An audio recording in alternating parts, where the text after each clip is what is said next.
श्रीलक्ष्मी श्रीमहालक्ष्मी क्षीरसागर कन्यका उत्तिष्ठ हरिसम्प्रीते भक्तानां भाग्यदायिनी।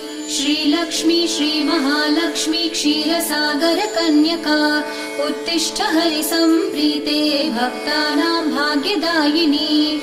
उत्तिष्ठोत्तिष्ठ श्रीलक्ष्मी विष्णुवक्षस्थलालये उत्तिष्ठ करुणापूर्णे लोकानां शुभदायिनी। उत्तिष्ठोत्तिष्ठ श्रीलक्ष्मी विष्णुवक्षस्थलालये उत्तिष्ठ करुणापूर्णे लोकानां शुभदायिनी।